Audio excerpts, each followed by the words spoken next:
अस्सलाम वालेकुम। हमारे चैनल कंप्यूटर स्टडी स्टूडियो को लाइक करें और सब्सक्राइब करें ताकि हर नई वीडियो अपलोड होने पर आपको नोटिफिकेशन मिल सके। बिस्मिल्लाहिर्रहमानिर्रहीम। लेक्चर नंबर है 4, preprocessor directives. Preprocessor directive is an instructions given to the compiler before the execution of the actual program. Basically जो कुछ हम इंस्ट्रक्शंस राइट करते हैं, जिस फाइल के अंदर उसको लिख कर रखते हैं, उस फाइल को हम कहते हैं सोर्स कोड फाइल। अब ये जो सोर्स कोड फाइल है, ये एक्चुअल हमारा प्रोग्राम है। वो कहता है कि इस प्रोग्राम से भी पहले जो इंस्ट्रक्शंस आपकी एग्जीक्यूट होती हैं वो प्री प्रोसेसर डायरेक्टिव्स होती हैं। These are processed by a programs called preprocessor। अब ये जो प्री प्रोसेसर डायरेक्टिव्स होती हैं, इनको हमारे पास एक प्रोग्राम है प्री प्रोसेसर जो एग्जीक्यूट करता है। ये सी प्लस प्लस के IDE का ही हिस्सा है। Preprocessor it modify the C plus plus source program before compilation.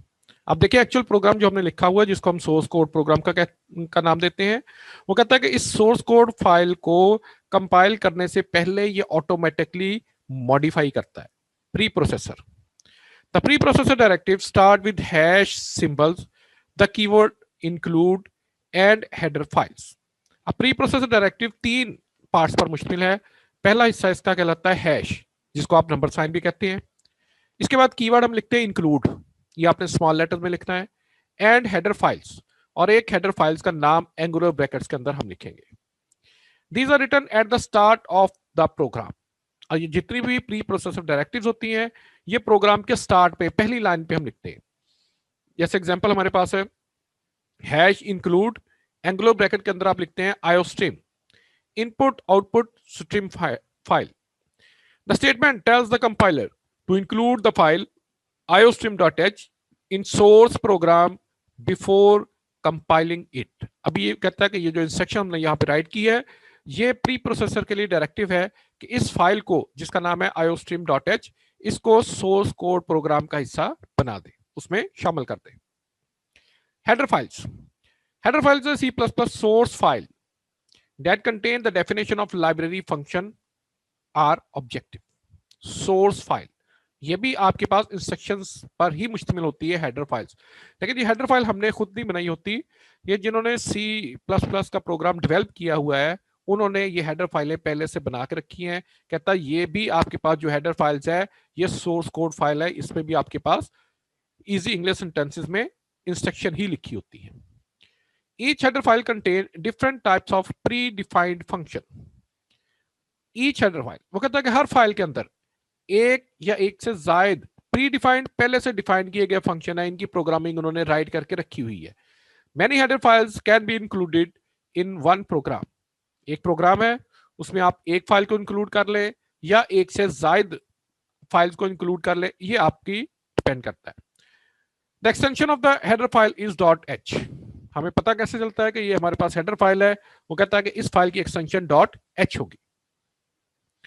The name of the header file is written in the angular brackets। Always आपने अपनी जो हेडर फाइल्स है उसको आप एंगुलर ब्रैकेट्स के अंदर लिखेंगे। It can also be written in double quotes, या आप इसको डबल कोट्स में लिख सकते हैं, लेकिन ज्यादा वे हमारे पास जो चल रहा है, जो मेथड है, उसमें एंगुलर ब्रैकेट्स के अंदर हम इसको राइट करते हैं। A single header file may contain a large number of built in library function. एक जो सिंगल फाइल है, जिस तरह से एग्जाम्पल हमारे पास है ये आयोस्ट्रीम की, तो इसमें देखिए इनपुट के फंक्शन भी है और आउटपुट के भी बेशुमार फंक्शन है। तो हर हेडर फाइल में एक से ज्यादा हमारे पास फंक्शंस का मजमुआ मौजूद होगा। The header file iostream.h has definitions of the different built-in input and output functions। Header file iostream जो है, उसमें आपके पास एक से ज्यादा इनपुट और आउटपुट के जो फंक्शंस हैं वो इसके अंदर लिखे हुए हैं। मेन फंक्शन हर प्रोग्राम का जरूरी हिस्सा, इसके बगैर आपका प्रोग्राम रन नहीं होता। अगर आप किसी प्रोग्राम में मेन का फंक्शन नहीं लिखते तो हो सकता है वो प्रोग्राम आपके पास कंपाइल हो जाए, एरर ना दे, लेकिन वो रन नहीं होता। The main function is the starting point of a C++ program. Actual ये किसी भी प्रोग्राम का स्टार्टिंग पॉइंट होता है। जैसे ही आपने प्रोग्राम को एग्जीक्यूट करना है, प्री प्रोसेसर डायरेक्टिव एग्जीक्यूट होने के बाद हमारा कंट्रोल जो होता है वो मेन फंक्शन में एंटर हो जाता है। The main function must be included in every program। हर प्रोग्राम में लाजमी आपने इसको शामिल करना है मेन के प्रोग्राम को। If a program does not contain the main function it can be compiled but can not be executed. कहता हो सकता है आपका वो प्रोग्राम कंपाइल हो जाए, कोई एरर ना दे, ऑब्जेक्ट कोड फाइल आपकी क्रिएट हो जाए, लेकिन वो रन नहीं होगा। जैसे आप उसको रन करेंगे उसको स्टार्टिंग पॉइंट ही नहीं मिलेगा, तो प्रोग्राम वो स्टार्ट कहां से करेगा। When a C++ program is executed, the control goes to the main function. जैसे ही आप किसी भी सी के प्रोग्राम को एग्जीक्यूट करते हैं, चलाते हैं, वो कहता है प्री प्रोसेसर डायरेक्टिव के बाद फौरन आपका जो कंट्रोल होता है वो मेन फंक्शन में चला जाता है। Any number of statements can be written in the body of the main function. Any number of statement, आप उसमें एक लिख लें, आप उसमें 1000 लिख लें, डिपेंड करेगा आपके प्रोग्राम पर और आपकी प्रोग्राम की लॉजिक के ऊपर कि आपने कितनी स्टेटमेंट मेन फंक्शन में लिखनी है। The syntax of the main function is wide main wide, और उसके फौरन बाद एंगुलर ब्रैकेट्स, और ये जो आपके पास ओपनिंग और क्लोजिंग ब्रेसिस है, इसके दरमियान आप जितनी भी इंस्ट्रक्शंस को राइट करते हैं ये आपके पास बॉडी ऑफ द प्रोग्राम कहलाता है, और एक्चुअल ये हमारा एक्चुअल प्रोग्राम भी होता है। C++ statements. द स्टेटमेंट क्या होती है? ये हमारे पास इंस्ट्रक्शन होती है जो कंप्यूटर को हम देते हैं कि फला काम करे। The statement of the programs are written under the main function between the curly braces. Opening and closing दो braces है, वो कहता है कि इसके दरमियान आपने अपनी मेन जो फंक्शन की स्टेटमेंट्स है वो राइट करनी है। The curly braces is called the opening braces and the close is called the closing braces. These braces are also known as delimiter. अब ये जो ओपनिंग और क्लोजिंग ब्रेसेस है हमारे पास, ब्रैकेट्स है, वो कहता है कि इनको हम डेलीमीटर्स का भी नाम देते हैं, और लाजमी आपने हर प्रोग्राम में ओपनिंग ब्रैकेट भी लिखनी है और क्लोजिंग भी। These statements are called the body of the main program. Each statement in the C++ ends with a semicolon called terminator. हर प्रोग्राम जो कि आपने सी में लिखना है, जिस जो आपकी एक स्टेटमेंट कंप्लीट हो जाएगी, वो कहता है कि हर स्टेटमेंट के आखिर पे आपने सेमीकोलन लाजमी देना है, इसको हम टर्मिनेटेड साइन कहते हैं। अगर आप किसी भी स्टेटमेंट के आखिर पे सेमीकोलन नहीं लगाते, उसको कंपाइल करते हैं, आपके पास उसका सिंटैक्स एरर आएगा।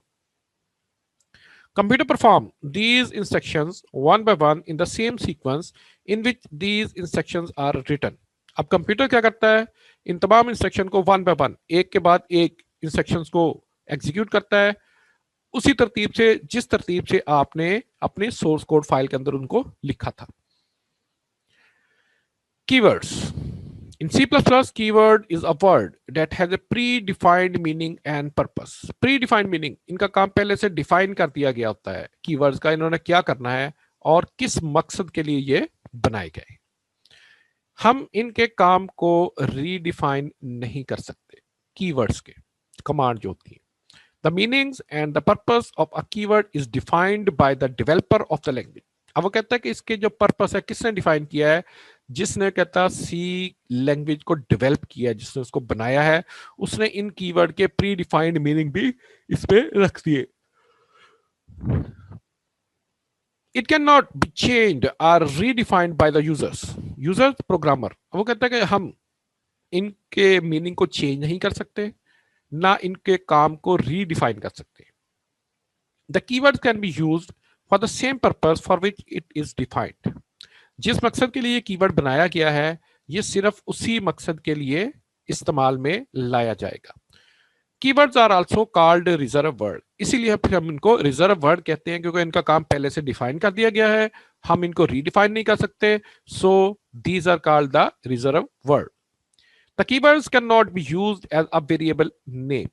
अब देखेंगे काम जैसे हम उसका रीडिफाइन नहीं कर सकते, तो हम किसी भी कीवर्ड्स के नाम पे कोई वेरिएबल नहीं बना सकते, क्योंकि वेरिएबल में डेटा स्टोर होगा।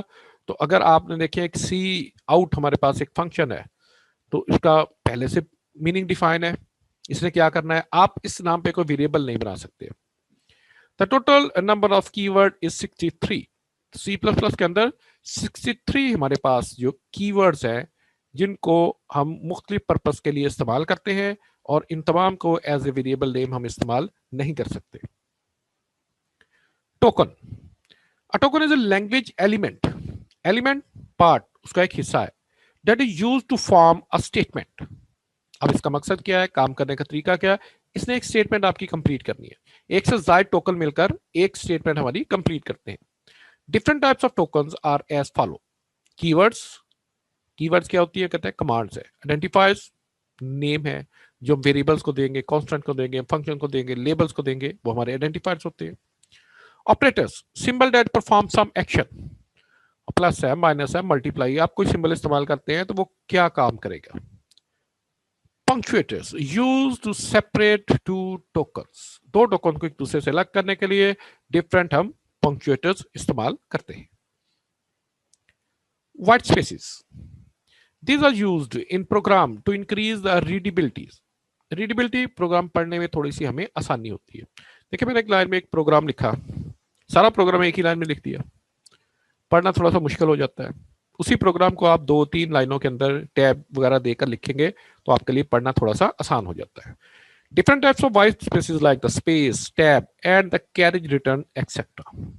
स्पेस, स्पेस बार को कहते हैं। टैब, टैब की जो तकरीबन आपके पास 8 से 9 कैरेक्टर की स्पेस आपको प्रोवाइड कर देता है, blank spaces. And the carriage return, enter की, तो इसके जरिए आप डिफरेंट किस्म के पैराग्राफ यहाँ पे क्रिएट कर लेते हैं। C++ compiler ignore these white spaces.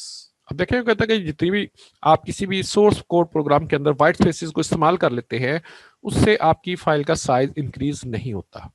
उसकी वजह कि कंपाइलर जब प्रोग्राम को कंपाइल करता है तो वो इन वाइट स्पेसेस को इग्नोर कर देता है। All statements of a C++ programs can be written in one lines। है ना, देखिए आप C के तमाम जितनी भी स्टेटमेंट्स हैं प्रोग्राम्स की, चाहे 100 लिखी हुई हैं, तो 100 के 100 स्टेटमेंट आप एक ही लाइन के अंदर भी अगर लिख देंगे तो फिर भी कंपाइलर उनको उसको कंपाइल कर देता है। The white spaces makes a source program more readable। मकसद फिर हमारे पास काम इसका क्या रह गया है कि सिर्फ इसने करना है, रीडेबिलिटी ज्यादा करनी है कि आपका पैराग्राफ कहाँ पे बन रहा है, आपने कहाँ पे स्पेस वगैरह देनी है, कहाँ पे टैब यूज करना है, तो इन कैरेक्टर्स को आप यूज कर सकते हैं अपने प्रोग्राम को राइट करने के लिए। Structure of the C++ program, देखिए स्ट्रक्चर आपने इसको लिखना कैसे है। आईडी अपना ओपन करें, सबसे पहले हैश सिंबल्स, फिर इंक्लूड का कीवर्ड तमाम स्मॉल लेटर्स के अंदर, एंगुलर ब्रैकेट iostream.h, ये हो गई आपकी प्री प्रोसेसर डायरेक्टिव। फौरन इसके बाद नेक्स्ट लाइन में हम लिखते हैं वाइड मेन वाइड, कि मेन हमारे पास एक ऐसा फंक्शन है जो हमें कोई वैल्यू रिटर्न करके नहीं देता, ये हमें ये लेफ्ट साइड का वाइड बता रहा है, और इस मेन फंक्शन में हम कोई वैल्यू भी पास नहीं कर रहे, ये हमें ये वाला वाइड बता रहा है। फौरन बाद एंगुलर ब्रैकेट शुरू, एंगुलर ब्रैकेट क्लोज, इनके दरमियान आप जितनी मर्जी स्टेटमेंट लिख सकते हैं। फिलहाल हमने एक स्टेटमेंट लिखी है, see out university of agriculture Faisalabad, और देखिए इसके आखिर पे मैंने सेमी कॉलन लगा दिया, इट मींस कि ये एक स्टेटमेंट है। तो हर स्टेटमेंट के आखिर पे वो कहता है सेमी कॉलन टर्मिनेटर साइन होगा। ये आपके पास आपकी स्टेटमेंट या एक इंस्ट्रक्शन है। ये जो ब्रैकेट्स आपके पास हैं ये प्रोग्राम बॉडी कहलाती है, और ये देखिए ये आपके पास आपका मेन फंक्शन है, और सबसे ऊपर वाली ये लाइन आपके पास है preprocessor directive. Thanks for watching the lecture. इंशाल्लाह मिलते हैं नेक्स्ट लेक्चर में, उस वक्त तक के लिए अल्लाह हाफिज। हमारे चैनल कंप्यूटर स्टडी स्टूडियोज को लाइक करें, सब्सक्राइब करें और बेल आइकन पे क्लिक कर दें ताकि हर नई अपलोड होने वाली वीडियोस का नोटिफिकेशन आपको मिलता रहे।